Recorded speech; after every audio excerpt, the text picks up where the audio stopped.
Jain friends, स्वागत है आप सभी का हमारे यूट्यूब परिवार टीम जेएमडीसीसी में। जैसा कि दोस्त बिहार मैट्रिक परीक्षा 2025 के लिए मॉडल पेपर जारी हो चुके हैं। बिहार मैट्रिक परीक्षा 2025 के लिए मॉडल पेपर जारी हो चुका है दोस्त। और आज हम लोग मॉडल पेपर के साइंस सेगमेंट जो है उसको हम लोग कवर करने वाले हैं। देखिए दोस्त, आप लोग बहुत सारे वीडियो देखेंगे यूट्यूब पर बहुत सारे वीडियो देखे होंगे, लेकिन दोस्त उसमें सबसे बड़ी बात है कि मॉडल पेपर में आंसर्स नहीं दिए और उसका सही विश्लेषण और सही आंसर जानना बहुत जरूरी है। तो आज हम लोग इस वीडियो में 100% सटीक उत्तर के साथ इस वीडियो को हम लोग स्टार्ट करेंगे।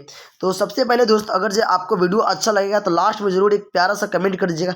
चलते हैं पहले क्वेश्चन की तरफ, स्टार्ट करते हैं। पहला क्वेश्चन क्या कर रहा है दोस्त? पहला क्वेश्चन कह रहा है दोस्त, देखिएगा आपके पास स्क्रीन पर दिया हुआ है। किसी प्रकाश स्रोत के सामने एक रुकावट रख देने से किसी प्रकाश स्रोत के सामने एक रुकावट रख देने से क्या बनता है? जैसे दोस्त ये प्रकाश स्रोत है, इसके सामने अगर जो कुछ हम लोग रख देंगे तो इसका बताइए इस साइड में क्या बनता है इसका? तो इस साइड में जो बनता है दोस्त, इसका क्या बनता है बताइएगा? इस साइड में क्या बनेगा इसका? एक सेकंड दोस्त, सो सॉरी, एक सेकंड रुकिएगा। ओके, चलिए स्टार्ट करते हैं दोस्त।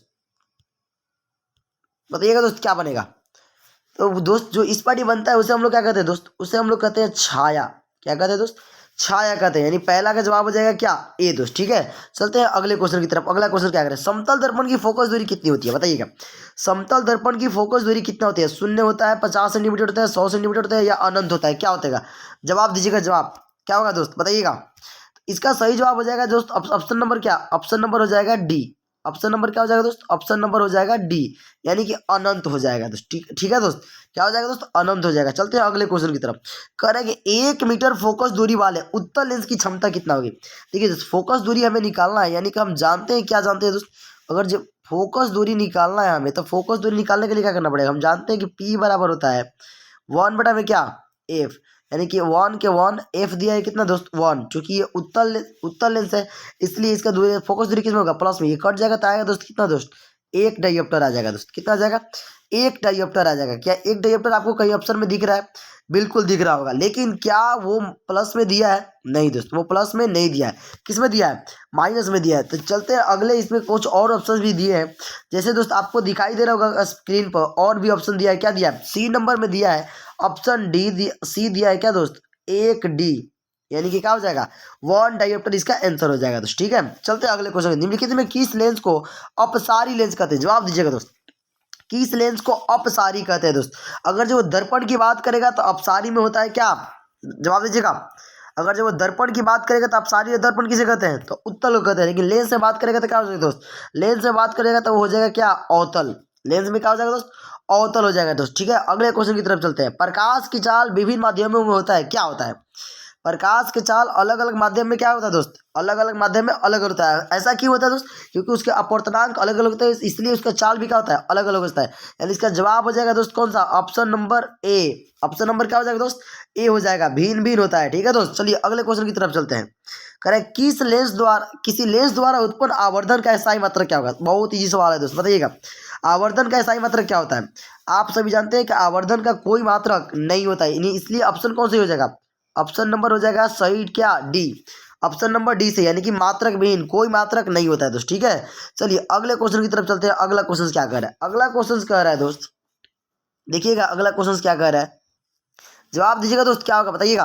अगला क्वेश्चन दिया है आपके पास, निम्नलिखित में किसका अपवर्तनांक सबसे अधिक होता है? बताइएगा किसका अपवर्तनांक सबसे ज्यादा होगा? किसका बताइएगा? ए दिया है कांच, बी दिया है हीरा, सी दिया है बर्फ, और डी दिया है वायु। क्या होगा इसका? कौन सा ऑप्शन सही हो जाएगा? ऑप्शन नंबर डी सही हो जाएगा दोस्त। यानी हीरा का अपवर्तनांक सबसे क्या होता है? ज्यादा होता है। कितना होता है दोस्त? ये आप कमेंट में जवाब दीजिएगा। ठीक है, हीरा का अपवर्तनांक सबसे ज्यादा होता है, तो होता कितना है बताइएगा? जवाब दीजिएगा।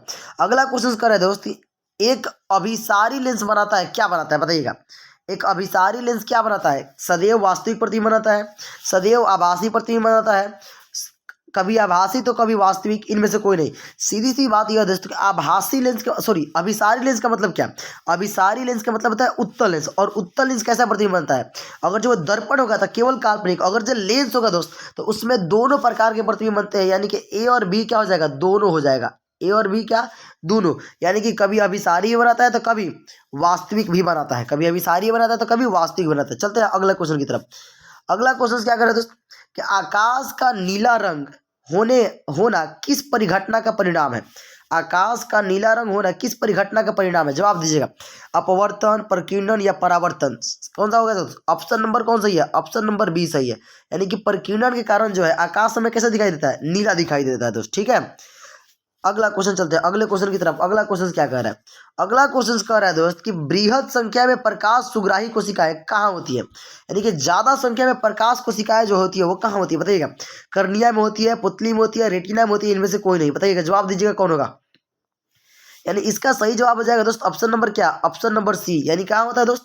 रेटिना पर होता है। रेटिना पर सबसे ज्यादा प्रकाश सुग्राही कोशिकाएं होती है। ठीक है दोस्त, अगला क्वेश्चन चलते हैं अगले क्वेश्चन की तरफ। अगला क्वेश्चन क्या कर रहा है? दूर दृष्टि दोष के उपचार के लिए किस लेंस का उपयोग करते हैं? ये तो बहुत इजी सवाल है। उत्तल लेंस, अवतल लेंस या बेलनाकार लेंस या इनमें से कोई नहीं? जवाब दीजिएगा दोस्त, बताइएगा इसमें से कौन होगा। यानी ऑप्शन नंबर ए दोस्त क्या है? सही है। यानी किसका प्रयोग करते हैं हम लोग? उत्तल लेंस का प्रयोग करते हैं। किसका प्रयोग करते हैं? उत्तल लेंस का करते हैं। आपको जवाब देना होगा कि बेलनाकार लेंस जो है ये दोस्त दिखाई दे रहा है जो, इसका प्रयोग कहाँ करते हैं? किस लेंस को मतलब दोष को दूर करने के लिए करते हैं? अगला क्वेश्चन चलता है दोस्त। अगला क्वेश्चन क्या करें? मानव नेत्र के लिए दृष्टि का अस्थायित्व होता है कितना होता है? मानव नेत्र के लिए दृष्टि का अस्थायित्व कितना होता है? जवाब दीजिएगा। 1/6 सेकंड, 1/10 सेकंड या 1/16 सेकंड? बताइएगा, जवाब दीजिएगा दोस्त। कितना देर रहता है बताइएगा। यानी इसका सही जवाब हो जाएगा दोस्त ऑप्शन नंबर क्या? ऑप्शन नंबर हो जाएगा सी। यानी 1/में क्या? 16 सेकंड। 1/में कितना हो जाएगा दोस्त? 16 सेकंड हो जाएगा। 1/16 कहने का मतलब क्या दोस्त? यानी कि हम अगर जो किसी वस्तु को एक बार देखते हैं तो वो हमारे आंखों पर 12 सेकंड तक ले जो है 12 सेकंड तक वो प्रतिबिंब बना रहता है। उसके बाद हमारे मतलब आंख से रेटिना से प्रतिबिंब क्या होता है? हट जाता है दोस्त। ठीक है, अगला क्वेश्चन चलते हैं अगला क्वेश्चन की तरफ। क्या कह रहे हैं? अगला क्वेश्चन कर रहा है कि निम्नलिखित में कौन सा वाट के बराबर है? निम्नलिखित में से कौन वाट के बराबर है दोस्त? तो वाट के मतलब दोस्त आप जानते हैं, वाट के मतलब क्या दोस्त? चूंकि हम पी बराबर जानते हैं, पी बराबर होता है क्या? W बटा में क्या? टी। W मतलब क्या दोस्त? जूल। W का मतलब क्या? जूल। और इसका मतलब क्या हो जाएगा? सेकंड। यानी जूल पर सेकंड। जूल पर सेकंड आपको कहीं दिख रहा है क्या दोस्त? कोई ऑप्शन है ऐसा जिसमें जूल पर सेकंड आपको दिख रहा है? कौन सा? ऑप्शन नंबर कौन सी है? ऑप्शन नंबर बी सही है, जूल पर सेकंड दोस्त। ठीक है ना, ऑप्शन नंबर बी क्या हो जाएगा? सही हो जाएगा। चलते हैं अगले क्वेश्चन की तरफ। अगला क्वेश्चन क्या कर रहा है दोस्त? अगला क्वेश्चन कर रहा है कि 1 किलोवाट घंटा बराबर होता है, बताइए क्या होता है? 1 किलोवाट घंटा बराबर क्या होता है? जवाब दीजिएगा, बहुत इजी सवाल है दोस्त। 100 यूनिट होता है, 10 यूनिट होता है, 1 यूनिट होता है? क्या होगा? ऑप्शन नंबर सी सही हो जाएगा दोस्त। यानी 1 किलोवाट घंटा बराबर क्या होता है? 1 यूनिट। दोस्त आप बताइएगा, कमेंट में जवाब दीजिएगा कि 1 किलोवाट घंटा में कितना जूल होता है। चलिए हम ही बता देते हैं, छोड़िए, आपको 2 क्वेश्चन दिए उसका जवाब दीजिएगा। 3.6 गुना 10 के पावर 6 जूल होता है। कितना होता है दोस्त? 3.6 गुना 10 के पावर 6 जूल होता है। ठीक है दोस्त, अगला क्वेश्चन चलते हैं। कह रहे विद्युत शक्ति का एसआई मात्रक है। विद्युत शक्ति का एसआई मात्रक क्या होगा दोस्त? बताइएगा। विद्युत शक्ति का एसआई मात्रक वोल्ट, वाट, जूल या न्यूटन क्या होता है? यानी इसका सही सीधा सीधा सही जवाब हो जाएगा ऑप्शन नंबर क्या सर? Option number B. यानी क्या होता है? वाट होता है। आप जवाब दीजिएगा कमेंट में, वोल्ट किसका होता है दोस्त? वोल्ट किसका मात्रक होता है? जवाब दीजिएगा। चलिए अगले, ये जूल जो होता है दोस्त वो कार्य का होता है, न्यूटन किसका होता है? बल का होता है। ठीक है, अगले क्वेश्चन की तरफ चलते हैं। अगला क्वेश्चन क्या कर रहा है? 1 किलोवाट घंटा बराबर है, लीजिए हम तो पीछे ही लिंक कर दिए इसको। तो 1 किलोवाट घंटा बराबर क्या होता है? 36 जूल होता है। 36 गुना 10 के पावर 6 जूल होता है, 3.6 गुना 10 के पावर 6 जूल होता है, या 3600 जूल होता है? बताइएगा क्या होगा जवाब। यानी अभी भी बता कर आया तो पीछे क्या होगा? ऑप्शन नंबर सी क्या हो जाएगा? इसका सही हो जाएगा। 3.6 गुना 10 के पावर 6 जूल होता है। 3.6 गुना 10 के पावर 6 जूल होता है दोस्त। ठीक है, अगले क्वेश्चन की तरफ चलते हैं। अगला क्वेश्चन क्या कह रहा है? अगला क्वेश्चन कह रहा है दोस्त, अगला क्वेश्चन क्या कह रहा है कि दक्षिण हस्त हाथ के अंगूठे के नियम को किसने दिया था? दक्षिण हस्त और अंगूठे को नियम को कौन दिया था? देखिए 2 लोग दिए थे, एक मैक्सवेल का भी है एक दक्षिण हस्त नियम, और एक फ्लेमिंग का भी है। लेकिन ये अंगूठे के नियम कह रहा है, इसलिए कौन सा ऑप्शन सही हो जाएगा? ऑप्शन नंबर सी सही हो जाएगा, यानी फ्लेमिंग ने दिया था। ठीक है ना, अगला क्वेश्चन चलते हैं। अगला क्वेश्चन क्या कर रहा है? विद्युत फ्यूज विद्युत धारा के किस सिद्धांत पर कार्य करता है? विद्युत फ्यूज जो है दोस्त, हम लोग जो घर में श्रेणी क्रम में लगाते हैं, ठीक है ना, वो पूरे युक्तियों जो हमारे घर में युक्तियाँ होती है उसको बर्बाद होने से बचा देता है। ठीक है, उसको वो किस सिद्धांत पर कार्य करता है? चुंबकीय, रासायनिक या उष्मीय? कौन से सिद्धांत होगा दोस्त? बताइएगा। ऑप्शन नंबर सही हो जाएगा दोस्त क्या? सी। ऑप्शन नंबर सी, यानी उष्मीय सिद्धांत पर क्या करता है? कार्य करता है दोस्त। ठीक है, अगले क्वेश्चन की तरफ चलते हैं। अगला क्वेश्चन क्या करें? करें 1 मिली एम्पियर बराबर होता है कितना होता है? बताइएगा। 10 के पावर -1 एम्पियर, 10 के पावर -2 एम्पियर, 10 के पावर -3 एम्पियर या 10 के पावर -6 एम्पियर? जवाब दीजिएगा दोस्त। देखिए तो जहाँ जहाँ मिली कहेगा तहाँ तहाँ 10 के पावर -3 आएगा, और जहाँ जहाँ माइक्रो कहेगा वहाँ वहाँ 10 के पावर -6 आएगा। तो हमें मिली कह रहा है दोस्त, यानी ऑप्शन नंबर क्या हो जाएगा, सी। ऑप्शन नंबर सी सही हो जाएगा, यानी 10 के पावर -3 एम्पियर होता है दोस्त, ठीक है। अगले क्वेश्चन की तरफ चलते हैं। अगला क्वेश्चन क्या कर रहा है, कह रहे प्रतिरोध का मान बढ़ाने के लिए प्रतिरोधकों को जोड़ा जाना चाहिए। ये तो बहुत ही सवाल है। श्रेणी क्रम, समांतर क्रम, दोनों, इनमें से कोई नहीं। अगर जब प्रतिरोध का मान ज्यादा करना है तो सीधी सी बात है कि क्या कर देंगे, उसको डायरेक्ट सीरीज में जोड़ दीजिए, उसका मान क्या हो जाएगा, ज्यादा हो जाएगा। अगर जब हमें कम चाहिए तो आप जवाब दीजिएगा कमेंट में क्या होगा, कम करना है तो क्या होगा। अगला क्वेश्चन चलते हैं अगले क्वेश्चन की तरफ। अगला क्वेश्चन कह रहा है दोस्त कि विद्युत हीटर की कुंडली बनाने में किस पदार्थ का प्रयोग किया जाता है। विद्युत हीटर की कुंडली बनाने में किस पदार्थ का प्रयोग करते हैं दोस्त, बताइएगा, जवाब दीजिएगा कमेंट में। वो बहुत इजी सवाल है दोस्त, लोहा का, चांदी का, नाइक्रोम का या तांबा का। तो जो हीटर की कुंडली होती है दोस्त, उसमें किसका प्रयोग करते हैं हम लोग, नाइक्रोम का प्रयोग करते हैं। किसका करते हैं, नाइक्रोम का करते हैं दोस्त, ठीक है ना। अगले क्वेश्चन की तरफ। अगला क्वेश्चन क्या करा है, करा निम्नलिखित में कौन ग्लोबल वार्मिंग के लिए उत्तरदायी है। बताइए, ग्लोबल वार्मिंग के लिए मतलब ग्रीन हाउस के लिए कौन उत्तरदायी है दोस्त। ग्लोबल वार्मिंग क्या होता है दोस्त, तो ग्लोबल वार्मिंग जो है दोस्त, हमारे पृथ्वी के पास जो अवरक्त किरणें आती है उसको बाहर जाने से रोकता है। तो वो कौन गैस है, वो कौन है जो ऐसा काम करता है। एक ही खतरनाक है, एक ही खलनायक है दोस्त, इसमें कौन, ऑप्शन नंबर डी, यानी कि क्या, CO2, यही खलनायक है दोस्त, जो कि हमारे शरीर के जो पृथ्वी का टेम्परेचर है उसको एकदम दिन पर दिन क्या कर रहा है, इंक्रीज करते जा रहा है, क्योंकि ये जो है अवरोक्त किरणों को फिर बाहर नहीं जाने देता है, पृथ्वी से बाहर नहीं जाने देता है। अगला क्वेश्चन चलता है दोस्त। अगला क्वेश्चन क्या कर रहा है, इनमें से कौन जीवाश्म ईंधन है। इनमें से कौन जीवाश्म ईंधन है। ये तो दोस्त एकदम बहुत ईजी सवाल है, मैं बार बार इस तीनों को रटते रहता हूँ। क्या, पेट्रोलियम लिक्विड थे, कोयला, पेट्रोलियम, प्राकृतिक गैस, ये तीनों मैं बार बार रटते रहता हूँ। कोयला, पेट्रोलियम, क्या, प्राकृतिक गैस, ये तीनों की तीनों क्या है, जीवाश्म ईंधन है। यानी ऑप्शन नंबर कौन सी हो जाएगा, ऑप्शन नंबर डी सही हो जाएगा। उपयुक्त सभी, उपयुक्त क्या हो जाएगा दोस्त, सही हो जाएगा, ठीक है। अगला क्वेश्चन चलते हैं अगले क्वेश्चन की तरफ। अगला क्वेश्चन कर रहा है, सूर्य तथा अन्य तारों द्वारा उत्सर्जित विशाल ऊर्जा का स्रोत है। बताइए दोस्त, सूर्य में जो है दोस्त ऊर्जा कैसे बनता है, किस प्रक्रिया द्वारा, नाभिकीय विखंडन या नाभिकीय संलयन, ये दोनों में से कोई एक होगा। यानी इसका जवाब हो जाएगा दोस्त ऑप्शन नंबर क्या, ऑप्शन नंबर सही हो जाएगा बी, यानी नाभिकीय संलयन प्रक्रिया द्वारा क्या होता है, उसमें ऊर्जा बनता है दोस्त, ठीक है। अगले क्वेश्चन की तरफ चलते हैं। अगला क्वेश्चन क्या कह रहा है, अगला क्वेश्चन कह रहा है दोस्त कि टिहरी बांध का उद्देश्य क्या था। टिहरी बांध का उद्देश्य क्या था, टिहरी बांध का जो उद्देश्य था क्या का, भूमि सिंचाई, बिजली उत्पादन या जल आपूर्ति के लिए, किसके लिए प्रयोग करते थे। तो हम लोग जो टिहरी बांध जो बना हुआ है उसमें जो है तीनों के लिए काम करते हैं। वहां से बिजली उत्पादन भी कर सकते हैं, जल की आपूर्ति भी होता है दोस्त, और भूमि की सिंचाई भी होता है। इसलिए ऑप्शन नंबर कौन सी हो जाएगा, ऑप्शन नंबर कौन सी है, ऑप्शन नंबर डी सही है दोस्त, ठीक है ना। ऑप्शन नंबर डी सबके सब सही हो जाएगा। अगला क्वेश्चन चलते हैं। करें, खिलौना में किस सेल का उपयोग किया जाता है। जो बच्चों का छोटे छोटे खिलौना होता है दोस्त, उसमें किस सेल का प्रयोग करते हैं, डेनियल सेल, सौर सेल या सूखा सेल। बताइएगा, सीधी सीधी बात है, कौन सा दोस्त। यानी इसका जवाब हो जाएगा ऑप्शन नंबर क्या, सी, ऑप्शन नंबर सी। हम लोग सूखा सेल का प्रयोग करते हैं दोस्त, किसका प्रयोग करते हैं, सूखा सेल का प्रयोग करते हैं, ठीक है। अगले क्वेश्चन की तरफ चलते हैं। अगला क्वेश्चन क्या कर रहा है, अगला क्वेश्चन कर रहा है दोस्त कि जल में वैद्युत अपघटन में कैथोड पर कौन सी गैस मुक्त होती है। ओजोन, ऑक्सीजन, हाइड्रोजन, इनमें से कोई नहीं। जवाब दीजिएगा कौन होगा, इसका सही जवाब कौन हो जाएगा दोस्त। यानी इसका सही जवाब हो जाएगा ऑप्शन नंबर क्या, सी। ऑप्शन नंबर कौन सही हो जाएगा, तो सी सही हो जाएगा। यानी क्या हो जाएगा, हाइड्रोजन गैस जो है दोस्त वो कहाँ पर, कैथोड पर मुक्त होता है, ठीक है। अगला क्वेश्चन चलते हैं अगले क्वेश्चन की तरफ। अगला क्वेश्चन क्या कह रहा है, अगला कह रहा है दोस्त, एक सेकेंड दोस्त रुक जाइएगा, इसको इरेज कर दे, नहीं तो ये अच्छा नहीं लग रहा है यहाँ पर। चलिए अगला क्वेश्चन की तरफ चलते हैं। अगला क्वेश्चन क्या कह रहा है हम लोग, अगला क्वेश्चन कह रहा है दोस्त, अगला क्वेश्चन कह रहा है कि ZnO प्लस के सी, तीर के चिन्ह Zn+CO, इसमें क्या सही है दोस्त, बताइए। देख रहे हैं दोस्त, यहाँ ZnO से आप देख रहे हैं कि ZnO से क्या हो रहा है कि Zn बाहर निकल रहा है, और C के साथ ऑक्सीजन जुड़ कर क्या बन रहा है, CO बन रहा है। यानी कि ZnO से ऑक्सीजन निकल रहा है, मतलब इसका मतलब यह है कि ZnO का क्या हो रहा है, अवकरण हो रहा है। जिससे ऑक्सीजन हटता है उसे क्या होता है, अवकरण। लेकिन ये कह रहा है उपचयित होता है, गलत कह रहा है, ये अपचयित होता है। ये देखिए, कार्बन के साथ जो है दोस्त ऑक्सीजन जुटकर कार्बन डाइऑक्साइड बना रहा है, क्या बना रहा है, कार्बन मोनोऑक्साइड बना रहा है दोस्त। तो यहाँ नहीं, इसका मतलब यह है कि कार्बन का क्या हो रहा है, यहाँ पर ऑक्सीकरण हो रहा है। ऑक्सीकरण को ये क्या कहते हैं हम लोग, उपचयन कहते हैं। यानी कि यहाँ पर ऑप्शन नंबर कौन सही हो जाएगा दोस्त, ऑप्शन नंबर सही हो जाएगा कौन, A B C कौन सही हो जाएगा, बताइएगा, जवाब दीजिएगा। यानी ऑप्शन नंबर सी हो जाएगा, ऑप्शन नंबर सी इसका क्या हो जाएगा, सही। यानी कार्बन क्या हो रहा है, उपचयित हो रहा है, बिल्कुल सर। अगला क्वेश्चन चलते हैं। कह रहे जस्ता तथा तनु हाइड्रोक्लोरिक अम्ल की प्रतिक्रिया के फलस्वरूप कौन सी गैस निकलती है? जवाब दीजिएगा। जस्ता और तनु हाइड्रोक्लोरिक अम्ल की अभिक्रिया के फलस्वरूप कौन सी गैस निकलती है? जस्ता मतलब क्या दोस्त? जिंक, Zn प्लस के, हाइड्रोक्लोरिक मतलब क्या? HCl।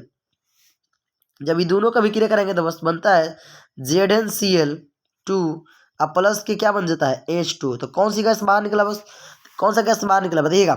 यानी ऑप्शन नंबर कौन सी हो जाएगा? ऑप्शन नंबर बी सही हो जाएगा दोस्त। यानी कि हाइड्रोजन गैस क्या होता है? बाहर निकलता है दोस्त। ठीक है, अगले क्वेश्चन की तरफ चलते हैं। अगला क्वेश्चन क्या करें? करें निम्नलिखित में कौन गैस चुना जल को दूधिया बना देता है? बताइएगा। CO, CO2, O2 या Cl2? बताइएगा, जवाब दीजिएगा दोस्त। इसका कौन सा जवाब सही हो जाएगा? यानी ऑप्शन नंबर सी जो है दोस्तों क्या हो जाएगा? सही हो जाएगा। Carbon monoxide, sorry carbon dioxide क्या हो जाएगा दोस्त? सही हो जाएगा दोस्त। ठीक है, अगला क्वेश्चन चलते हैं। अगला क्वेश्चन क्या कह रहा है? अगला क्वेश्चन कह रहा है दोस्त question number 14, question number 32, page number 14 है दोस्तों, सॉरी। निम्नलिखित में कौन बुझा हुआ चूना है? जवाब दीजिएगा। बुझा हुआ चूना किसे कहते हैं? देखिए दोस्त, एक होता है बिना बुझा हुआ चूना, एक होता है बुझा हुआ चूना। बताइएगा, तो आपसे पूछ रहा है बिना बुझा हुआ चूना का सूत्र होता है तो CaO होता है। बिना बुझा हुआ चूना का सूत्र क्या होता है? CaO। लेकिन ये बुझा हुआ चूना पूछ रहा है, इसलिए इसका कौन सा जवाब सही हो जाएगा? बताइएगा। बुझा हुआ चूना पूछ रहा है, इसका मतलब यह है कि इसका ऑप्शन नंबर कौन सी है? ऑप्शन नंबर डी सही है, CaOH का होल ट्वाइस। लेकिन बिना बुझा हुआ कहेगा तो दोस्त CaO हो जाएगा। ठीक है, अगला क्वेश्चन क्या कर रहा है? दंत मंजन प्राय होता है, कैसा होता है? जो हम लोग टूथब्रश यूज करते हैं ना दोस्त, वो कैसा होता है? उसका प्रकृति कैसा होता है? अम्लीय होता है, लवण युक्त होता है, क्षारीय होता है? इनमें से कोई नहीं। कौन सा होगा? जवाब दीजिएगा। यानी इसका सही जवाब है दोस्त ऑप्शन नंबर क्या? सी। ऑप्शन नंबर सी क्या हो जाएगा दोस्त? क्षारीय हो जाएगा। कैसा होता है? क्षारीय होता है। अगला क्वेश्चन कह रहा है नींबू में कौन सा अम्ल पाया जाता है? नींबू में कौन सा अम्ल पाया जाता है? सिट्रिक, लैक्टिक, एसिटिक या फॉर्मिक? बताइएगा। तो देखिए, नींबू हो चाहे संतरा, ये दोनों में एक ही अम्ल पाया जाता है। वो कौन सा है दोस्त? ऑप्शन नंबर कौन सा सही हो जाएगा? ऑप्शन नंबर ए सही हो जाएगा, यानी सिट्रिक अम्ल पाया जाता है। आपको जवाब देना होगा दोस्त, लैक्टिक अम्ल और फॉर्मिक अम्ल जो है वो किस किस में पाया जाता है? लैक्टिक अम्ल हम बता दे रहे हैं, लैक्टिक अम्ल दही में पाया जाता है। और आपको जवाब देना होगा कमेंट में कि फॉर्मिक अम्ल कहाँ पाया जाता है, किस में पाया जाता है। अगला क्वेश्चन की तरफ चलते हैं। अगला क्वेश्चन क्या करें? करें मिल्क ऑफ मैग्नीशियम का पीएच मान कितना है? ये दोस्त पीछे वाले जो रसायन के वीडियो करवाए हैं, रसायन का, उस वीडियो में ये सीधे सीधे क्वेश्चन कराए हुए हैं कि मिल्क ऑफ मैग्नीशियम का पीएच मान कितना होता है। जवाब दीजिएगा। ये तो बहुत ईजी है सर, क्या हो गया? ऑप्शन नंबर डी सही जगह 10.5 होता है दोस्त। ठीक है, अगले क्वेश्चन की तरफ चलते हैं। अगला क्वेश्चन क्या करें? क्वेश्चन नंबर 36, क्वेश्चन नंबर 36 कर रहा है दोस्त कि जस्ता का अयस्क है, जस्ता का अयस्क है बक्साइट, सोडियम क्लोराइड, सिनेबार या जिंक प्लेट? देखिए दोस्त, बक्साइट इसका हो नहीं सकता है। बक्साइट किसका है? एल्यूमिनियम का। सिनेबार किसका है दोस्त? सिनेबार जो है दोस्त वो पारा का है। लेकिन हमें जस्ता का पता रहा, इसलिए जवाब कौन सा सही हो जाएगा? जस्ता का पता रहा, इसलिए ऑप्शन नंबर डी सही हो जाएगा दोस्त। जिंक ब्लेड जो होता है वह जस्ता का क्या होता है? अयस्क होता है। अगला क्वेश्चन क्या कर रहा है दोस्त? अगला क्वेश्चन कह रहा है कि धातु जो सिर्फ अम्ल राज में घुलता है वह है, अम्ल राज में घुलता है वो क्या है? दो धातु है दोस्त, एक है सोना और एक है क्या? प्लेटिनम। यहाँ पर प्लेटिनम नहीं दिया है, यानी हमें ऑप्शन टिक करना होगा कौन? ऑप्शन नंबर सी सही हो जाएगा दोस्त। यानी क्या हो जाएगा? सोना। क्या हो जाएगा दोस्त? सोना हो जाएगा। अगला क्वेश्चन चलते हैं अगले क्वेश्चन की तरफ। अगला क्वेश्चन क्या कर रहा है? कह रहा है निम्नलिखित में कौन आयनिक यौगिक नहीं है? निम्नलिखित में कौन आयनिक यौगिक नहीं है? दोस्त, आयनिक यौगिक और सहसंयोजक यौगिक में क्या अंतर है? आयनिक यौगिक क्या होता है दोस्त? आयनिक, सॉरी दोस्त, आयनिक यौगिक जो है वो एक प्लस यानी कि धनात्मक और एक ऋणात्मक से मिलकर बने होते हैं। तो यहाँ पर देख रहे हैं दोस्त, यहाँ पर ये जो है वो नहीं बन रहा है, क्योंकि यहाँ पर कैल्शियम जो है वो धनात्मक है, यहाँ पर के जो है यह भी धनात्मक है। ये दोनों के दोनों क्या है? आयनिक यौगिक है दोस्त। ये बी और डी में जो है दोस्त वो कन्फ्यूजन है कि होगा कौन। लेकिन ऐसे हम मेनली मेरे तरीके जो तरीका है उसके अनुसार ऑप्शन नंबर कौन सा होगा दोस्त? ऑप्शन नंबर डी सही हो जाएगा। ठीक है दोस्त, ऑप्शन नंबर डी सही हो जाएगा। ठीक है, अगला क्वेश्चन चलते हैं अगले क्वेश्चन की तरफ। हीलियम गैस है, हीलियम कैसा गैस है? बताइएगा। हीलियम कैसा गैस? हीलियम गैस है सक्रिय, अक्रिय, उदासीन। तो हीलियम जो है दोस्त वो निष्क्रिय गैस चाहे क्या है? अक्रिय गैस है। एक ही बात है, निष्क्रिय चाहे क्या? अक्रिय। अगला क्वेश्चन चलते हैं अगले क्वेश्चन की तरफ। अगला क्वेश्चन क्या कह रहा है दोस्त? अगला क्वेश्चन कह रहा है सबसे कठोर प्राकृतिक पदार्थ कौन है? सबसे कठोर प्राकृतिक पदार्थ कौन है? जवाब दीजिएगा। ऑप्शन दिया है आपके पास क्या दोस्त? लोहा दिया है, उसके बाद क्या दिया है? लोहा दिया है, उसके बाद सोना दिया हुआ है, और क्या दिया है? लोहा दिया है, सोना दिया हुआ है, चांदी दिया है, और क्या दिया है? हीरा दिया हुआ। कौन सा सही हो जाएगा? ये तो बहुत ही सवाल है। ऑप्शन नंबर कौन सही हो जाएगा? ऑप्शन नंबर डी सही हो जाएगा। यानी कि हीरा जो है दोस्त वो क्या है? सबसे कठोर प्राकृतिक पदार्थ है। अगले क्वेश्चन की तरफ चलते हैं। कह रहा है बेंजीन का अणु सूत्र क्या होगा? बेंजीन का अणुसूत्र क्या होगा? C2H2, C2H4, CH4 या C6H6? बहुत ही सवाल है। बेंजीन का अणुसूत्र क्या होगा दोस्त? बहुत इंपॉर्टेंट सवाल है, देख लीजिएगा। ऑप्शन नंबर डी सही हो जाएगा, यानी C6H6, C6H6। ठीक है दोस्त, अगला क्वेश्चन चलते हैं। करें कि हाइड्रोजन के दो परमाणुओं के बीच कौन आबंध बनते हैं? हाइड्रोजन हाइड्रोजन के बीच कौन सा आबंध बनता है दोस्त? हाइड्रोजन और हाइड्रोजन के बीच में कौन सा आबंध बनता है, बताइएगा। हाइड्रोजन और हाइड्रोजन के बीच कौन सा आबंध बनता है, बताइएगा। हाइड्रोजन हाइड्रोजन के बीच एक ही आबंध बनता है, कौन? वह भी सिंगल बॉन्ड बनता है दोस्त, यानी ऑप्शन नंबर कौन सी हो जाएगा? ऑप्शन नंबर सी सही हो जाएगा। एक कल आबंध बनते हैं। आपको जवाब देना होगा, नाइट्रोजन नाइट्रोजन के बीच में कौन सा आबंध बनता है? नाइट्रोजन नाइट्रोजन के बीच कौन सा आबंध बनता है? अगले क्वेश्चन की तरफ चलते हैं। अगला क्वेश्चन क्या करें, चूना जल का रासायनिक नाम क्या है? अभी दोस्त पीछे पढ़ कर आया ना, बिना भुजा हुआ चूना, पढ़ कर आए कि नहीं पढ़ा है? बस उसी का नाम चेंज कर दिया, क्या? चुन्ना जल कह दिया। क्या कर दिया दोस्त? चुन्ना जल कह दिया था। बताइए दोस्त, वहाँ पर क्या था? COH का होल ट्वाइस, उसको हिंदी में क्या कहते हैं? कैल्शियम हाइड्रोक्साइड कहते हैं, यानी ऑप्शन नंबर कौन सी हो जाएगा? ऑप्शन नंबर बी सही हो जाएगा, कैल्शियम हाइड्रोक्साइड। ठीक है दोस्त, अगले क्वेश्चन की तरफ चलते हैं। अगला क्वेश्चन क्या कर रहा है? अगला क्वेश्चन कह रहा है दोस्त कि चीनी का रासायनिक सूत्र क्या है? ये तो बहुत इजी सवाल है। CH3CHO C6H12O6, ये तो हो नहीं सकता बी, क्योंकि ये तो किसका है बताइएगा? ग्लूकोज का है। CH3COOH, ये भी नहीं हो सकता है। बच गया क्या? ऑप्शन नंबर सी, C12H22 और O11, C12H22O11, C12H22O11। ठीक है दोस्त, अगले क्वेश्चन की तरफ चलते हैं। अगला क्वेश्चन क्या कर रहा है? निम्नलिखित में कौन कार्बनिक यौगिक सबसे अधिक क्रियाशील होते हैं? समझिए दोस्त, सबसे जो ज्यादा क्रियाशील होता है दोस्त, वो कौन होता है? सबसे ज्यादा क्रियाशील जो होता है वो होता है दोस्त, क्या? एल्काइन होता है। क्या होता है दोस्त? एल्काइन होता है। सबसे ज्यादा क्रियाशील कौन? एल्काइन। उससे कम क्रियाशील कौन? एल्कीन। और सबसे कम क्रियाशील कौन होता है दोस्त, बताइएगा? सबसे कम क्रियाशील कौन होता है? तो वो होता है एल्केन। सबसे कम एल्केन, उससे थोड़ा सा ज्यादा क्रियाशील होता है कौन? एल्कीन। और उससे ज्यादा क्या होता है? एल्काइन। यानी कि हमारा जो जवाब सही हो जाएगा दोस्तों, वो कौन सा जवाब सही हो जाएगा, बता सकते हैं क्या? देखिए दोस्त, ये जो आपको दिखाई दे रहा है, ये अल्केन है, कार्बन के दुगना से दुगुना ज्यादा है। यह भी CH4, यह भी क्या है? एल्केन है। यह भी क्या है दोस्त? एल्केन है। और ये अल्केन अल्केन तीनों है, तो तीनों के तो एक ही होगा, लेकिन हमें ज्यादा चूज करना है। ये देख रहे हैं C2H4, ये है क्या? एल्कीन। और एल्कीन जो है, एल्केन से कहीं क्या होता है? ज्यादा क्रियाशील होता है। ऑप्शन नंबर कौन सही हो जाएगा? ऑप्शन नंबर डी सही हो जाएगा, C2H4, C2H4। अगला क्वेश्चन चलते हैं दोस्त। मेंडलीफ ने अपनी आवर्त सारणी तैयार करने के लिए कौन सा मापदंड अपनाया? न्यूट्रॉन संख्या, परमाणु द्रव्यमान, परमाणु संख्या या मोल संख्या? जवाब दीजिएगा दोस्त, ये बहुत ही सवाल है, पढ़ा चुके हैं हम आप लोग को। मेंडलीफ जो है अपना मापदंड जो बनाया था वो कौन था? ऑप्शन नंबर सर बी, यानी परमाणु द्रव्यमान था।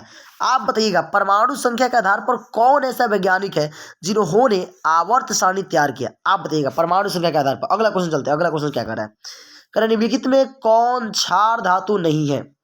निम्नलिखित में कौन क्षार धातु नहीं है? क्षार धातु मतलब दोस्त, देखिए ऑप्शन में दिया है मैग्नीशियम, उसके बाद दिया है सोडियम। यहीं पर दोनों में से कोई एक क्लियर हो जाएगा दोस्त, क्योंकि सोडियम जो है उसका संयोजकता 1 होता है, जो कि क्या है? ये क्षार धातु है। लेकिन Mg जो दिखाई दे रहा है दोस्त, ये क्या है? मृदा क्षार धातु है। ये क्षार नहीं है, क्या है? मृदा क्षार धातु है। यानी ऑप्शन नंबर कौन सी हो जाएगा? ऑप्शन नंबर ए सही हो जाएगा, यानी क्या? मैग्नीशियम। अगला क्वेश्चन चलते हैं दोस्त। अगला क्वेश्चन क्या कह रहा है? अगला क्वेश्चन कह रहा है दोस्त, निम्नलिखित में कौन हैलोजन समूह का सदस्य है? बताइएगा, हैलोजन समूह का। तो हैलोजन सुनते हैं क्या? Fluorine, chlorine, bromine. लीजिए, तीसरे पे आ गया क्या? ब्रोमीन। उसके बाद क्या था? आयोडीन। ऑप्शन नंबर क्या सही हो जाएगा? Option number C, fluorine, chlorine, bromine और क्या? आयोडीन। ये सबके सब किसका समूह है? हैलोजन परिवार के समूह है। ठीक है दोस्त, अगला। और आपको जवाब दे रहा है, हैलोजन समूह जो है वो आवर्त सारणी के किस वर्ग में है? आवर्त सारणी के किस वर्ग में? आपको जवाब देना है, बताइएगा। अगला क्वेश्चन चलते हैं दोस्त। अगला क्वेश्चन क्या करें? जिंक की परमाणु संख्या, ये बहुत ही है, 27, 28, 29 और कितना? 30। जिंक की परमाणु संख्या कितनी होती है? सीधी सीधी बात है दोस्त, ऑप्शन नंबर कौन सही हो जाएगा? ऑप्शन नंबर डी सही हो जाएगा, यानी 30 होता है दोस्त। आपको जवाब देना है कि 29 जो है वो किसका परमाणु संख्या होता है? जवाब दीजिएगा। अगला क्वेश्चन, निम्न में कौन विद्युत ऋणात्मक होते हैं? धातु के प्रकृति धनात्मक और अधातु के ऋणात्मक, यानी ऑप्शन नंबर कौन सही हो जाएगा? ऑप्शन नंबर ए सही हो जाएगा दोस्त। ठीक है, अधातु की प्रकृति कैसे होती है? विद्युत ऋणात्मक होती है। अगले क्वेश्चन की तरफ चलते हैं। अगला क्वेश्चन क्या कह रहा है? अगला क्वेश्चन कह रहा है दोस्त कि राजस्थान के किस ग्राम में चिपकू आंदोलन के क्रम में महिलाओं ने जाने दी थी? कौन सा गांव था? वो कौन सा गांव था जो, और बताइएगा वो कौन सा वृक्ष था, वो दोनों एक दूसरे से लिंकेड है दोस्त। तो वो था कहा पौना था, खेजरी था, रन्नी था या रेनी था, जवाब दीजिएगा दोस्त। यानी उसका जवाब हो जाएगा दोस्त ऑप्शन नंबर क्या, ऑप्शन नंबर बी, खेजरी था। खेजरी गांव था, खेजरी वृक्ष था। आपको जवाब देना होगा दोस्त कि बताइए राजस्थान में जो चिपको आंदोलन था, बताइए वन्य जीव संरक्षण के क्षेत्र में मात्र एक पुरस्कार दिया जाता है, वो भी कौन सा पुरस्कार है, जवाब दीजिएगा, और वो किन के नाम पर है। अगले क्वेश्चन की तरफ चलते हैं। अगला क्वेश्चन क्या कह रहा है दोस्त, कह रहा है निम्नलिखित में किसके कारण पर्यावरण में संतुलन बिगड़ जाता है, वन रोपण के कारण।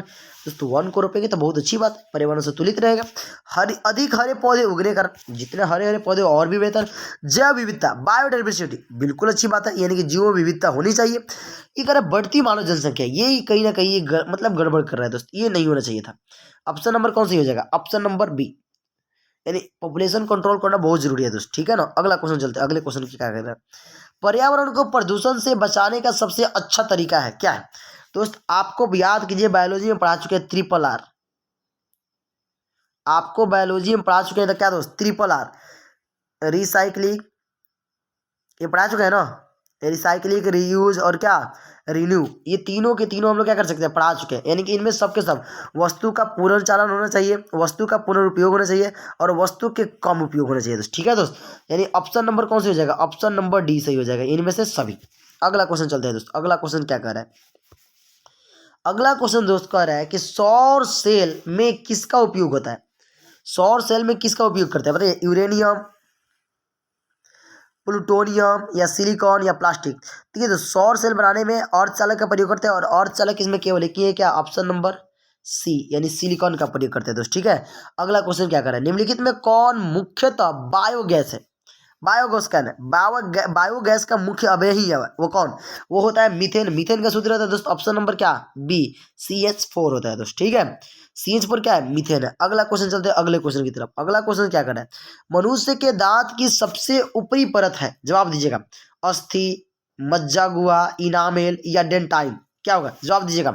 यानी इसका सही जवाब हो जाएगा दोस्त ऑप्शन नंबर क्या, सी, ऑप्शन नंबर सी, इनामेल। क्या हो जाएगा दोस्त, इनामेल जो होता है वो मानव, जो हम लोग दांत जो होता है, दांत, ये दांत जो दिखाई दे रहा है, इसका जो सबसे ऊपरी परत है व्हाइट कलर का, उसे हम लोग क्या कहते हैं, इनामेल कहते हैं। आप बताइए दोस्त मानव शरीर में जो दांत होते हैं वो कितने प्रकार के होते हैं, जवाब दीजिएगा कमेंट में। अगले क्वेश्चन की तरफ चलते हैं। जठर ग्रंथियां पाई जाती है, कहाँ पाई जाती है, यकृत में, आंत में, आमाशय में, अग्न्याशय में।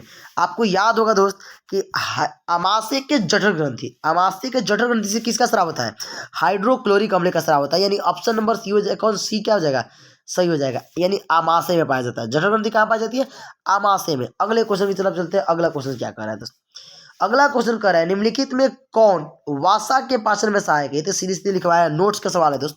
वासा का पाचन बताइए किस में होता है, वसा का पाचन होता है किसके द्वारा दोस्त, लाइपेज के द्वारा। आपको जवाब देना होगा दोस्त, प्रोटीन का पाचन किसके द्वारा होता है, प्रोटीन का पाचन जो है वो किसके द्वारा होता है दोस्त, ठीक है। अगला क्वेश्चन चलते हैं अगले क्वेश्चन की तरफ। अगला क्वेश्चन क्या कर रहा है दोस्त, कह रहे हैं पीठ का रंग होता है कैसा होता है, पीला, हरा, सफेद, इनमें से कोई नहीं। तो कि दोस्त यहाँ पर जो है दोनों के, पीला भी होता है दोस्त और हरा भी होता है, लेकिन हरा होने के लिए उसमें एक बायोटिन करके कुछ आता है, वो होना चाहिए। इसलिए हमें यहाँ पर हरा ना लगा कर क्या लगाना होगा दोस्त, यानी यहाँ पर ऑप्शन नंबर हम लोग लगाएंगे क्या, ऑप्शन नंबर ए लगाएंगे क्या, पीला। ऐसे ऑप्शन में अगर जो दोनों दिया होता है ना, ए और बी दोनों, तो वो और ज़्यादा बेहतर होता है दोस्त, ठीक है। अगला क्वेश्चन की तरफ चलते हैं। अगला क्वेश्चन क्या करें, करें पौधों में श्वसन होता है किसके द्वारा, तना में, पत्तियों में, जड़ में, इनमें सभी।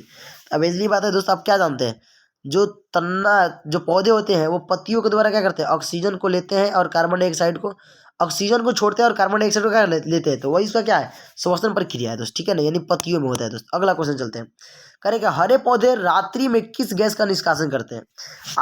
आप दोस्त सुने होंगे बूढ़े लोग से कि रात में पेड़ के पास नहीं सुनना चाहिए, बिल्कुल नहीं सुनना चाहिए दोस्त। क्यों नहीं सुनना चाहिए, क्योंकि रात में जो है वो सूर्य के प्रकाश उसको नहीं मिल पाता है, जिसके कारण वो भोजन नहीं बना पाता है। अगर जब भोजन नहीं बना पाता है यानी प्रकाश संश्लेषण नहीं होता है, तो वो टू गैस नहीं निकलेगा। उस स्थिति में क्या करता है कि वो कार्बन डाइऑक्साइड को छोड़ने लगता है दोस्त। हम लोग कार्बन डाइऑक्साइड लेकर तो जी नहीं पाएंगे, हम लोग तो ऑक्सीजन चाहिए, इसलिए रात में पेड़ों के पास नहीं सोना चाहिए दोस्त, ठीक है ना। अगला क्वेश्चन चलते हैं। अगले क्वेश्चन की तरफ क्या कह रहा है, अगला क्वेश्चन कह रहा है दोस्त कि किण्वन के फलस्वरूप कितने एटीपी का निर्माण होता है। ये बहुत बढ़िया सवाल है, ये कुछ थोड़ा एडवांस फीचर का है, ऐसा सवाल अब तक ले नहीं आया है बिहार बोर्ड में, ये मतलब नया सवाल है। किण्वन के फलस्वरूप कितने एटीपी का निर्माण होता है, तो दोस्त याद कर लीजिएगा, रट लीजिएगा, किण्वन के फलस्वरूप मात्र कितने 2 एटीपी का निर्माण होता है। ऐसे टोटल ऑक्सी श्वसन के द्वारा 36 को और अनऑक्सी के द्वारा कितना 8 को होता है दोस्त, ठीक है ना। चलिए अगले क्वेश्चन की तरफ चलते हैं। अगला क्वेश्चन क्या करें, करें कि मनुष्य सामान्यतः डायस्टोलिक रक्तदाब होता है कितना। एक होता है सिस्टोल, एक होता है डायस्टोल। तो सिस्टोल जो होता है दोस्त वो 80 होता है और डायस्टोल कितना होता है 120 होता है। डायस्टोल कितना होता है दोस्त 120 होता है, यानी ऑप्शन नंबर 20 हो जाएगा। अगला क्वेश्चन चलते हैं। पौधों में वाष्पोत्सर्जन किस अंग में होता है। पौधों में वाष्पोत्सर्जन किस अंग में होता है दोस्त, तना में, पत्ती में, फूल में, इनमें से सभी। देखिए दोस्त वाष्पोत्सर्जन जो होता है वो रंध्र के द्वारा होता है। रंध्र कहाँ पाए जाते हैं दोस्त, वो पाए जाते हैं पत्तियों में, यानी ऑप्शन नंबर कौन सा हो जाएगा, ऑप्शन नंबर 20 हो जाएगा दोस्त, ठीक है। अगले क्वेश्चन की तरफ चलते हैं। अगला क्वेश्चन क्या कर रहा है दोस्त, अगला क्वेश्चन कह रहा है, अगला क्वेश्चन देखिएगा दोस्त, अस्थि क्या है। जवाब दीजिएगा अस्थि क्या है, कमेंट में जवाब दीजिएगा जल्दी से ना, जवाब दीजिएगा अस्थि क्या है। पदार्थ है, कोशिका है, उत्तक है, इनमें से कोई नहीं। जवाब दीजिएगा जो अस्थि है, जो जो हम लोग बोन है, जो हड्डी है, वो क्या है, एक प्रकार का उत्तक है दोस्त। क्या है, उत्तक है, टिश्यूज है, ठीक है। अगले क्वेश्चन चलते हैं। अगले क्वेश्चन की तरफ। पादप में अपशिष्ट संचित रहते हैं, कहाँ संचित रहते हैं।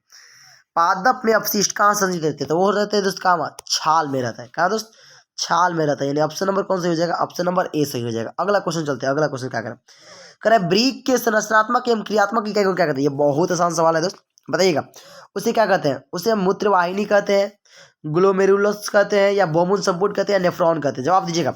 उसे हम लोग कहते हैं क्या दोस्त, उसे हम लोग कहते हैं नेफ्रॉन। क्या कहते हैं दोस्त, नेफ्रॉन कहते हैं। आपको बताना है कि ब्रीक के एक नेफ्रॉन में, ब्रीक के एक नेफ्रॉन में कितने अणु होते हैं। एक ब्रिक में कितने नेफ्रॉन होते हैं, सो सॉरी दोस्त, ब्रिक में एक ब्रिक में कितने नेफ्रॉन होते हैं। जवाब देना है आपको कमेंट में। अगला क्वेश्चन कह रहा है कि पौधों के उत्सर्जी पदार्थ है क्या है। पौधों में उत्सर्जी पदार्थ क्या है, टैनिन, रेजिन, गोंद। आपको सीधे सीधे लिखवाया है दोस्त नोट में, ये तीनों के तीनों जो है क्या है, उत्सर्जी पदार्थ है, यानी ऑप्शन नंबर कौन से हो जाएगा, ऑप्शन नंबर डी से हो जाएगा दोस्त, ठीक है। अगले क्वेश्चन की तरफ चलते हैं। अगला क्वेश्चन क्या कह रहा है दोस्त, अगला क्वेश्चन कह रहा है कि स्मरण शक्ति का मुख्य केंद्र कौन है, यानी कि जो सोचने का, जो मेमोरी का मेन जो हेड है वो कौन है दोस्त, बताइएगा। सेरिब्रम, पेंडकल है, या डाइएसिफिलॉन है, या ऑस्टिस पाली है, या सेरिब्रम है। तो आपको लिखवाए हैं कि बुद्धि और चतुराई का केंद्र किसे कहते हैं हम लोग, तो वो कहते हैं दोस्त किसको, सेरिब्रम को कहते हैं दोस्त। किसको कहते हैं, सेरिब्रम को कहते हैं। अगला क्वेश्चन कहते चलते हैं। कहेंगे जड़ का अधोगामी वृद्धि करता है, जड़ का अधोगामी वृद्धि करता है, उसे हम लोग क्या कहते हैं, यानी जड़ की तरफ जो वृद्धि होता है क्या कर रहा है, downward growth of the roots is called, यानी कि जो जड़ के नीचे की ओर वृद्धि करता है उसे क्या कहते हैं, जलानुवर्तन, रसायनावर्तन, प्रकाशानुवर्तन, या गुरुत्वानुवर्तन। दोस्त जलावर्तन उसे कहते हैं दोस्त जो जल की ओर वृद्धि करता है। प्रकाशानुवर्तन उसे कहते हैं जो प्रकाश की ओर ज्यादा वृद्धि करता है। और जो जड़ की तरफ वृद्धि करता है, चूंकि वो ग्रेविटी किसी को भी कहा गुरुत्व बल से नीचे खींचती है, इसलिए उसको हम लोग कहते हैं क्या, गुरुत्वानुवर्तन कहते हैं दोस्त। क्या कहते हैं, गुरुत्वानुवर्तन कहते हैं। अगला क्वेश्चन, एस्ट्रोजन स्रावित होता है, कहाँ स्रावित होता है। जवाब दीजिएगा एस्ट्रोजन कहाँ स्रावित होता है, वृषण द्वारा, थायराइड द्वारा, या अंडाशय द्वारा। देखिए दोस्त एस्ट्रोजन जो है दोस्त वो स्त्रियों में स्रावित होता है, इसलिए क्या हो जाएगा दोस्त, ऑप्शन नंबर सी से हो जाएगा, यानी अंडाशय में। कहाँ पर दोस्त, अंडाशय में होता है। अगला क्वेश्चन चलते हैं अगले क्वेश्चन की तरफ। अगला क्वेश्चन क्या कर रहा है, अगला क्वेश्चन कह रहा है दोस्त कि स्वपरागण निम्न में से किन पौधों में होता है। स्वपरागण किस में होता है, तो बताइए दोस्त।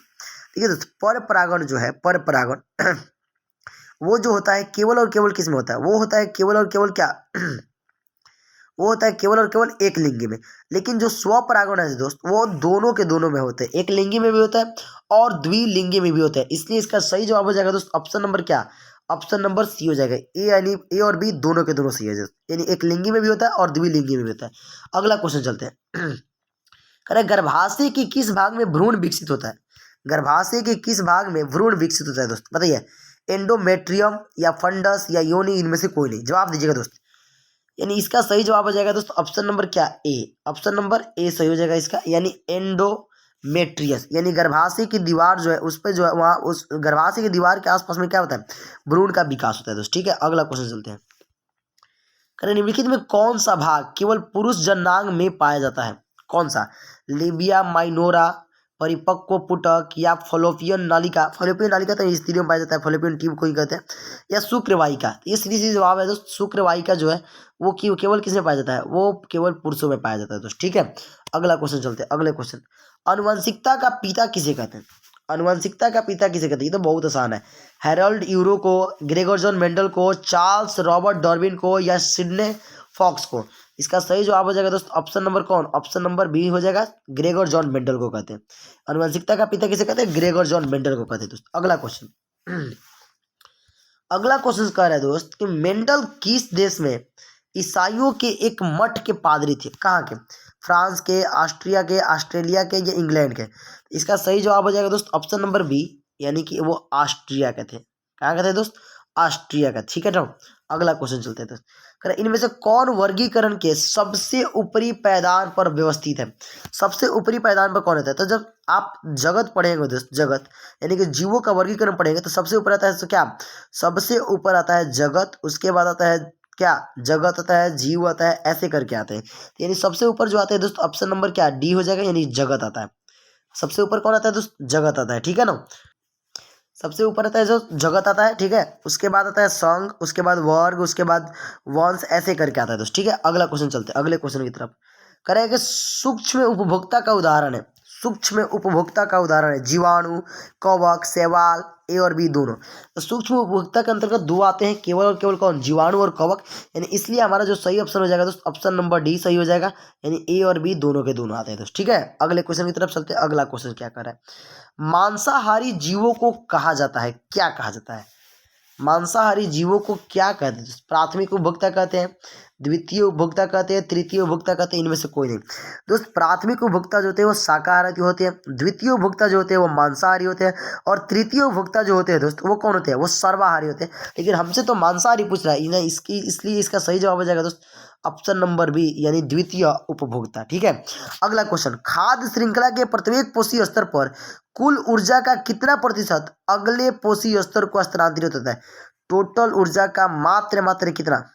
टोटल ऊर्जा का मात्र कितना प्रतिशत बताइए दोस्त? 1% होता है कि 10% होता है? जवाब दीजिएगा दोस्त।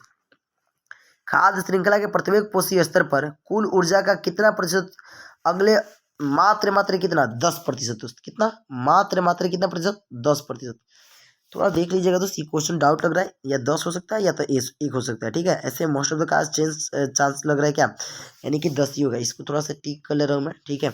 चलिए आगे देखते हैं दोस्त, आगे देखते हैं थोड़ा सा क्या क्या आया है लॉन्ग क्वेश्चंस में, क्या है, क्या हमसे हो पाएगा नहीं हो पाएगा। थोड़ा इसी में अभी क्वेश्चंस बाकी है दोस्त। ऊपर में देखिएगा, ऊपर में देखिए दोस्त क्या दिया है।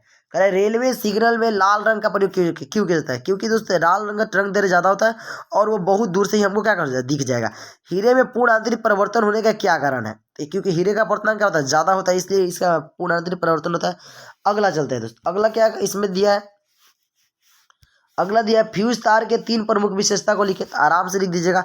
ये फ्यूज तार जो है वो 5 एम्पियर पर काम करता है, वो गर्म तार में जोड़ा जाता है, उसका प्रतिरोध कम होता है। आराम से दक्षिणावर्त नियम लिख दीजिएगा अंगूठा के। आगे कर रहे दोस्त, पवन ऊर्जा प्राप्त करने के क्या फायदे हैं? ज्वारीय ऊर्जा कैसे प्राप्त होती है? घरेलू विद्युत परिपथ में श्रेणी क्रम संयोजक का उपयोग क्यों नहीं किया जाता है? यह भी बहुत ही सवाल है दोस्त, ये सबके सब पढ़ा है आपको। ठीक है। लॉन्ग क्वेश्चन में दिया था किरण रेखा की मदद से उत्तर और उत्तर दिशा के प्रथम और द्वितीय फोकस दूरी बताइए। आराम से बता दीजिएगा दोस्त। ठीक है। अगला क्वेश्चन चलते हैं। आगे क्या दिया दोस्त? करेगा डायनेमो क्या है, इसके सिद्धांत को लिखना है, यानी कि हमें चुपचाप विद्युत जनित्र बताना है। आगे दोस्त देख रहे हैं केमिस्ट्री में देख रहे थे और क्षेपण अभिक्रिया बताना है। आयोडीन युक्त नमक लेने की सलाह क्यों दी जाती है दोस्त? उसके बाद मनुष्य के उदर में स्रावित होने वाले HCl अम्ल की कार्य विधि बताती है। संतृप्त और असंतृप्त हाइड्रोकार्बन बताना है। संयोजन अभिक्रिया को बताना है दोस्त। ऊष्माक्षेपी अभिक्रिया का एक उदाहरण देना है दोस्त। ठीक है। उसके बाद दोस्त आगे क्या कर रहा है? आगे कर रहे हैं दोस्त सिरका क्या है, इसके उपयोग को लिखना है। 6 से 8% अणुएसिटिक अम्लों को सिरका कहते हैं। एस्ट्रीकरण क्रिया क्या है, समीकरण द्वारा समझावे। ड्रिफ्ट सिंचाई व्यवस्था क्या है, यह भी पढ़ाया दोस्त। ठीक है। आगे चलते हैं। करें रासायनिक बंधन किससे कहते हैं, ये कितने प्रकार के होते हैं, उदाहरण के साथ उल्लेख करें। कार्बन के कुछ विलक्षण गुणों का उल्लेख करें तथा बताइए कि कार्बन की यौगिक की संख्या असंख्य, क्योंकि कार्बन के पास एक ऐसा गुण होता है जो क्या होता है, चैन श्रृंखला बनाने की एथी रखता है, प्रवृत्ति रखता है। आगे क्या है दोस्त, आगे देख लेते हैं। आगे कर रहा है दोस्त केमिस्ट्री बायोलॉजी थोड़ा देख लेते हैं। कह रहे आमाशय में पाचन रस की क्या भूमिका है बताना है, यानी आमाशय में जो पाचन रस है यानी उसकी क्या भूमिका है। मछली का, केचुआ का, मच्छर का और मनुष्य के मुख्य श्वसन अंग के नाम लिखना है। मनुष्य में रक्त द्विगुण संचरण का क्या अर्थ है। डायलिसिस के सिद्धांत क्या है। तंत्रिका तंत्र के कार्य लिखना है दोस्त। उसके बाद बताना है मनुष्य में होने वाले सामान्य लैंगिक संचालित रोगों के नाम लिखना है। उसके बाद समझात अंग एवं समरूप अंग बताना है दोस्त। क्या होगा यदि एक कोशिकीय स्तर के सभी जीव को समाप्त कर दे दोस्त। ये तो बहुत ईजी सवाल है दोस्त, ये तो बहुत ईजी सवाल है, इसमें कोई दिक्कत की बात नहीं है। इसका 5 नंबर का सवाल देख लेते हैं दोस्त, क्या कह रहा है। कह रहे गिल्स द्वारा श्वसन किस प्रकार होता है, सचित्र वर्णन करना है।